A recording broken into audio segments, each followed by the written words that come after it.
Our hearts beat to the city streets.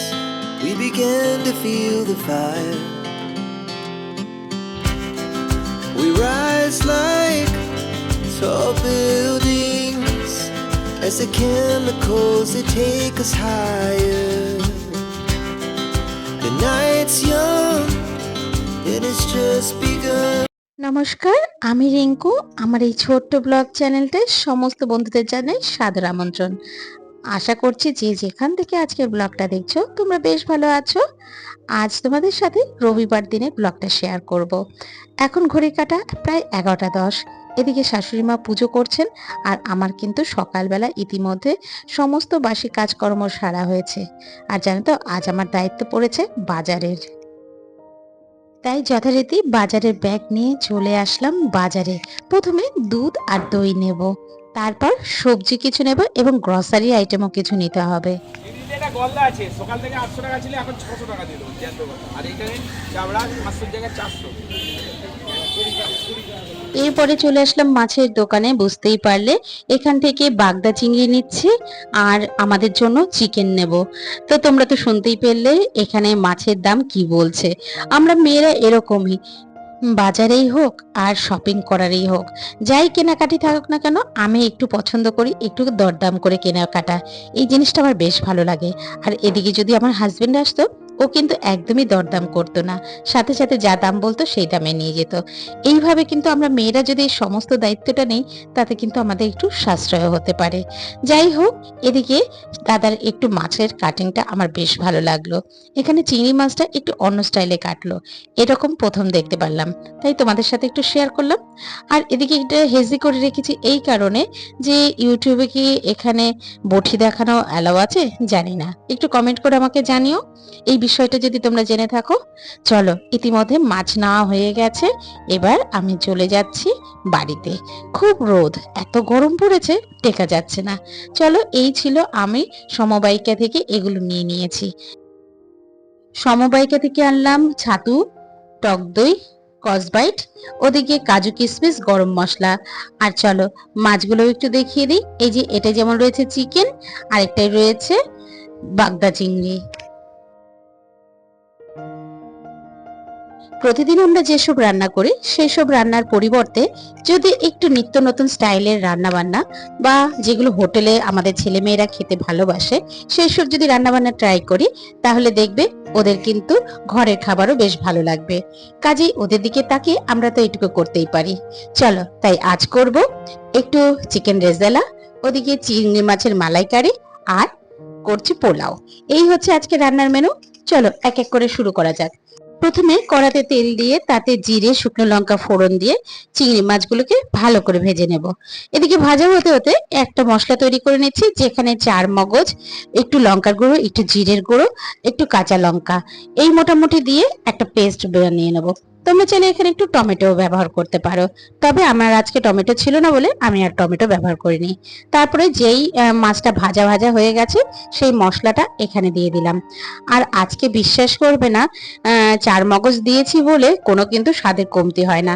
তোমরা যদি চাও এর মধ্যে একটু কাজু বাটাও দিতে পারো, বা সাদা তিলও ব্যবহার করতে পারো, তবে আমি আজকে এইভাবেই করলাম। আসলে কি বলতো, এত নারকেলের দাম, আর নারকেল খেলে অ্যাসিডিটিও হয়, সেই কারণে নারকেলটা একটু অ্যাভয়েডই করলাম। আর এবার চলে আসলাম চিকেনের রেসিপি করতে। আজকে চিকেনের যে রেসিপিটা করব, সবার আগে আমার একটু বেরেস্তা প্রয়োজন, তাই বেরেস্তাটাকে আগে ভেজে নিচ্ছি। এর বেরেস্তাটা কিন্তু কিছুটা আমি পোলাওতে ব্যবহার করব, সেই কারণে একটু পরিমাণটা একটু বেশিই করলাম। আর চিকেনটা ম্যারিনেট করেছিলাম টক দই, নুন, এদিকে আদা রসুন বাটা আর কাঁচা লঙ্কা বাটা, এই দিয়ে ভালো করে মেখে রাখবো। এই যে হাত দিয়ে মাখলে না, তাতে কিন্তু আলাদা একটা ভালো লাগে। যাই হোক, চলো, মশলাগুলো বেশ ভালো করে মাখা হয়েছে, ওদিকে আমার বেরেস্তাও ভাজাও হয়ে গেছে। এবার এই কড়াতেই আমি সাজিরে ফোড়ন দিয়ে নেব, এবং সাজিরে ফোড়ন দিয়ে তার মধ্যে কিন্তু আমি এখানে চিকেনগুলোকে এক এক করে ভেজে নেব। এটা ভাজা হতে থাকুক। চলো, ওদিকে আবার একটু পোলাও করব। পোলাওটা আজকে কিন্তু আমার হাজবেন্ড করছে। চলো কিভাবে রান্না করছে সেটাও তোমাদের সাথে শেয়ার করি। তোমরা অনেকেই জানবে হয়তো আমার হাজবেন্ড কিন্তু রান্না করতে বেশ ভালোবাসে, আর সেটা করে বলে আমারও কিন্তু বেশ অনেকটাই সুবিধা হয়। আমি যেহেতু বাইরে অফিসের কাজ করি বা আমি একটা জব করি, সেক্ষেত্রে কিন্তু আমার অনেকটাই উপকার হয়। চলো আর কথা না বাড়িয়ে পোলাওটা কি করে রান্না করছে সেটা একটু শেয়ার করি। প্রথমে হাঁড়িতে এখানে ঘি আর একটু সাদা তেল, এই দুটোই ব্যবহার করেছি। আর তারপরে গরম মশলা আর এদিকে শুকনো লঙ্কা, তেজপাতা আর আদা বাটা এই দিয়ে একটু ভাজা ভাজা হয়ে তারপরে চালটাকে আমি 2 ঘন্টা আগে ভিজিয়ে রেখেছিলাম, সেটাকে ভিজিয়ে জল ঝরা করে রেখেছি। সেই জলটা বেরিয়ে যাওয়ার পরে কিন্তু সেই চালটা আমি দিয়েছি। একদম আমি দেখতেই পারলে একটা যে ফুটো ফুটো যে গামলাগুলো হয় সেই তাতে কিন্তু আমি স্টেইন করতে দিয়েছিলাম। যাই হোক, এরপরে পরিমাণ মতন নুন, মিষ্টি, একটু গরম মশলা, এখানে গরম মশলা বলতে আমি শাহী গরম মশলা ব্যবহার করেছি, যেটা সানরাইজের শাহী গরম মশলা, সেটা ব্যবহার করলাম। আর কাঁচা লঙ্কাগুলোকে কুচিয়ে দিচ্ছি। আমি কিন্তু কাঁচা লঙ্কা এই কাঁচি দিয়েই কাটি, তাতে কি বলতো আমাদের হাতটাও খুব একটা জ্বালা করে না আর সময়টাও কম লাগে। এরপরে আসি পোলাওয়ে জলের পরিমাণ। এটা কিন্তু একটা খুব গুরুত্বপূর্ণ বিষয়। জলটা যদি একটু কম বেশি হয়, হয় শক্ত হয়ে যাবে, আবার বেশি হলে একদম গায়ে গায়ে লেগে যাবে। সেই কারণে তোমরা যদি হাঁড়িতে করবে মনে করবে, সেক্ষেত্রে কিন্তু যতটা চাল তার ডবল জল দিতে হবে। আমি যেমন এখানে নিয়েছি 4 কৌটো চাল আর 8 কৌটো জল দিলাম। এই দিয়ে বেশ ভালো করে ফুটিয়ে নিয়েছিলাম জলটাকে আগে, তারপর সেই গরম জলটাই কিন্তু এখানে ঢেলে দেব। এইভাবে কিন্তু আমি পোলাওটা করি। আর তোমরা একটু বলো তোমরা কিভাবে পোলাও করো, সেই রেসিপিটা জানা থাকলে ভালো লাগবে। চলো এদিকে হতে থাকো। ওদিকে আমার হাজবেন্ড আবার এসছে একটু কালার দিতে, ওর নাকি রাইসটা একটু কালার না হলে ভালো লাগে না। তো যাই হোক, সেই কালারটা দিয়ে গেল। তারপর আমি এবার এই আশেপাশটা একটু পরিষ্কার করে নিচ্ছি। পরিষ্কার করতে করতে হঠাৎই দেখছি নিচে অনেকটা নোংরা পড়ে গেছে। তাও আমার হাজবেন্ডের দেরি নেই, সাথে সাথে লাঠি নিয়ে পুরো নিচটা পরিষ্কার করে নিল। আর এদিকে দেখছো চিকেন থেকে কতটা জল ছেড়ে দিয়েছে। পোলাওটা যেহেতু ওদিকটা দেখছিলাম, এটাকে একদম কম আঁচে দিয়ে রেখেছি, দেখছি জলটা প্রচুর বেরিয়েছে। যাই হোক, কি করা যাবে, কড়াটাকে পরিষ্কার করে আবার ধুয়ে নিয়ে তাতে তেল দিয়ে গরম মশলা ফোড়ন দিয়ে আগে না আমি 2টো ডিম ভেজে নেব। আসলে কি বলতো, আমার হাজবেন্ড না খুব একটা চিকেন ভালোবাসে না, ও মটনটা খুব ভালোবাসে, কিন্তু শারীরিক কিছু প্রতিবন্ধকতার কারণে ও আর মটন সেরকম বিশেষ খায় না।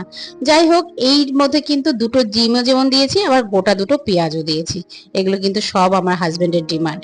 তো যাই হোক, ঘরে যখন রান্না করছি এই ডিমান্ডগুলো ফুলফিল করা যেতেই পারে। তারপরে একটু পেঁয়াজ কুচিও দিয়েছি। এরপর আদা, রসুন আর কাঁচা লঙ্কা বাটা যেটা করে রেখেছিলাম সেটাও দিয়ে দিলাম। সবটা দিয়ে বেশ ভালো করে কষিয়ে নেব। এবং কষাতে কষাতে আমার ওখান থেকে যে চিকেনের জলটা বেরিয়েছিল সেটাকেও কিন্তু আমি এই রান্নায় ব্যবহার করব, সেটাকে কিন্তু আমি ফেলবো না। আর এখানে আমি একটু জিরের গুঁড়ো, একটু লঙ্কার গুঁড়ো আর নুন, মিষ্টি এই মোটামুটি দিলাম, দিয়ে আবারও ভালো করে কষাবো। এই কষাতে কষাতে যখন তেল ছেড়ে আসবে, তারপরে দিয়ে দেবো চিকেনটাও বেশ অনেকক্ষণ ধরে কষিয়ে নিয়ে তারপর পর্যাপ্ত পরিমাণে বেরেস্তাটা দিয়ে দেব, যে বেরেস্তাটা আমি আগে থেকেই ভেজে রেখেছিলাম সেটা দিয়ে তারপর পরিমাণ মতন একটু জুস দিয়ে ঢাকা চাপা দিয়ে দেবো। ব্যাস, আমার রেডি হয়ে গেল চিকেন রেজালা। তোমরা কিভাবে বানাও সেটা কমেন্ট করে জানিও। ও একটা জিনিস বলতে ভুলে গেছি, এখানে কিন্তু আমি একটু কাজু বাদামের পেস্টও দিয়েছিলাম। লাস্টে ঘি গরম মশলা দিয়ে রেডি হয়ে গেল আমার চিকেন রেজালা। আজকে আমি তোমাদের সাথে 3টে রেসিপি শেয়ার করলাম। তোমরা কিন্তু অবশ্যই কমেন্ট করে জানাবে তোমাদের কোনটা বেশি ভালো লেগেছে। তোমাদের ছোট্ট ছোট্ট যে কমেন্টগুলো করো সেগুলো আমার বেশ ভালো লাগে এবং আমি সেগুলোকে বেশ মন দিয়ে পড়ি। আবারও বলবো, আমার এই ভিডিওর আজকে যদি কোথাও তোমাদের ভালো লেগে থাকে, প্লিজ একটা লাইক কমেন্ট করে দিও। আর যদি তুমি আমার চ্যানেলের নতুন বন্ধু হয়ে থাকো, চাইলে চ্যানেলটাকে সাবস্ক্রাইবও করতে পারো। আর অলরেডি যদি করে রেখেছো, অসংখ্য ধন্যবাদ। আর এখানটা আমি কি যেটা বলছিলাম সেটা একটু তোমাদের শেয়ার করি। সকাল থেকে আমি আজকে 5বার কাপ ধুয়েছি, তার মানে আমার বাড়িতে এই এখনো পর্যন্ত 5বার পুরো চা করা হলো। এই যে সানডেতে কতবার যে চা করা হয় তার কোনো ঠিক ঠিকানা নেই। বলো তো, তোমাদের বাড়িতেও কি এরকমটি হয়? তাহলে একটু কমেন্ট করো। এরপরে রান্নাঘর সমস্তটা পরিষ্কার করে, ইভেন ওয়াল থেকে শুরু করে সমস্তটা পরিষ্কার করলাম, করে তারপরে স্নানে চলে গেছিলাম। স্নান করে এসে গোপুসোনাকে একবার তোমাদের দেখিয়ে দিলাম। আর চলো এদিকে রান্নাটাকে ঢাকা চাপা দিয়ে আমি কিন্তু স্নানে চলে গেছিলাম। এই হচ্ছে আজকের আমার চিকেন রেজালা। একটু কালারটা লাল লাল মনে হচ্ছে, কিন্তু এটা ক্যামেরার জন্য মনে হচ্ছে, নাহলে কিন্তু বেশ ভালো হয়েছিল। আর এই হলো পোলাও। এই ছিল আজকের আমার রান্না বান্না, যেটা আমার ছেলে খেতে খুব ভালোবাসে। ওকে একটু স্পেশাল ভাবে কিছু রান্না করে দিলে ও বেশ খুশি হয়। যাই হোক, ওরা সবাই এদিকে খেতে বসে গেছে।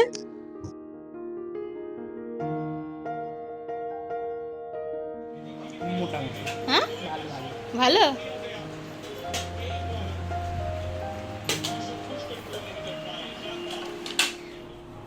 Happy Sunday. আজ রবিবার। রবিবার হ্যাপি হলেও আমার খুব একটা হ্যাপি না। সমস্ত কাজকর্ম করে তারপরে খাওয়া দাওয়া থেকে শুরু করে সবটা সারাদিন কাজ। এখন বাজে ঘড়ি কাটা প্রায় 2:30। সবাই খেতে বসে গেছে। দেখালাম আমি যেতে পারিনি, আমি বললাম তুমি দিয়ে দাও, আমার একটু দেরি হবে, তো সেখানে ও দিয়ে দিচ্ছে। যাক, একটুকে হেল্প করে বলে আমার খুবই উপকার হয়।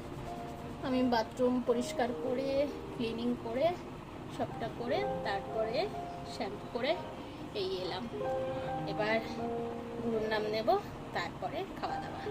অনেকটা বেলা হয়ে গেছে। চলো এবার একটু তাড়াতাড়ি অফ ক্যামেরায় কাজ সেরে আবার পরে আসছি। টাটা। আমি ঠিক করেছি লং ভিডিও সপ্তাহে 3টে ছাড়বো, আর শর্ট ভিডিও সারাদিনে 4টে ছাড়বো। এই মোটামুটি প্ল্যানিং একটা করে রেখেছি। আর তোমরা অনেকেই আমার ভিডিওগুলো দেখছো, বেশ কিন্তু ভালো লাগছে। এইভাবে করেই তোমরা আমার পাশে থেকো। চলো এবার দুপুরে লাঞ্চ করতে হবে। সবার কিন্তু মোটামুটি খাওয়া দাওয়া কমপ্লিট। এবার আমি বসবো, তবে আমার হাজবেন্ডকে দিয়ে তারপরে। ও বাকি সবাইকে খেতে দিয়েছে কিন্তু নিজে বসেনি। এবার দুজনে মিলে একসাথে খেতে বসে পড়লাম। চলো আজকের ভিডিওটা এখানেই শেষ করলাম। ভালো থেকো, সুস্থ থেকো, আবারও তোমাদের সাথে গল্প হবে।